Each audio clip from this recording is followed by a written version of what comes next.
Hey guys, in this video we're going to do another detail question.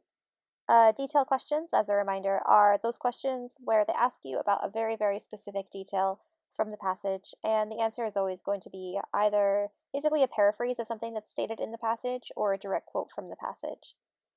If you guys have any questions, please leave them in the comments, and let's get started. If you guys want to try this problem on your own, now's a great time to pause the video. This is number 48 from practice test 8, which I will link in the description.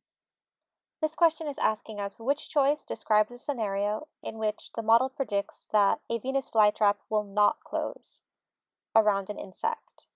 So a scenario when an insect lands on the Venus flytrap and the Venus flytrap does not close. So remember, detail questions are always questions that could be answered either using a direct quote from the passage or just some paraphrase of the passage. And in this case, if we look at lines 60 to 64, we find the answer. As the calcium ion concentrations dissipate over time, if the second touch and potential don't happen quickly, the final concentration after the second trigger won't be high enough to close the trap, and the memory is lost. This is describing a situation where the Venus flytrap won't close, and in this case it happens when the calcium ion concentration isn't high enough to trigger the trap to close. And this happens when a second touch, so when the insect touches a second trigger after too much time, if there's too much time between the first touch of a trigger hair and the second touch of a trigger hair. So our answer here is going to be B. A large insect makes contact with a second trigger hair after a period of inactivity during which calcium ion concentrations have diminished appreciably. The period of inactivity is the time between when the insect touches the first trigger hair and the time when the insect touches the second trigger hair.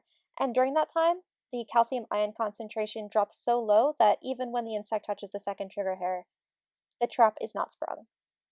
So let's take a look at A. A large insect's second contact with the plant's trigger hairs results in a total calcium ion concentration above the trap's threshold. This is actually a scenario that will cause the trap to close. If we look at line 55, when the calcium concentration is pushed over a certain threshold, the trap springs. So this answer is incorrect. Let's take a look at C. Choice C says a large insect's contact with the plant's trigger hairs causes calcium channels to open in the trap.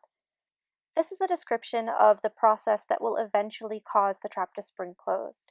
So it's all about those calcium channels opening. And if we look at lines 39 to 45 in the passage, it basically tells us that when an insect lands on a trigger hair, it causes calcium channels to open. And these calcium channels are what makes the concentration of calcium ions high enough to meet that threshold and cause the Venus flytrap to spring shut. Because this is something that's going to make the trap close, answer choice C is incorrect. Let's look at D. A large insect's contact with the second trigger hair occurs within 10 seconds of its contact with the first trigger hair. The detail that stands out in this answer choice is that there are 10 seconds between the contact with the first trigger hair and the contact with the second trigger hair. But line 13 tells us that if the two contacts happen within 20 seconds of each other, then the trap will be triggered to close. So answer choice D is incorrect. That's all for this problem. Thank you for watching. If you guys found this video useful, don't forget to like, comment, and subscribe, and I'll see you in the next video.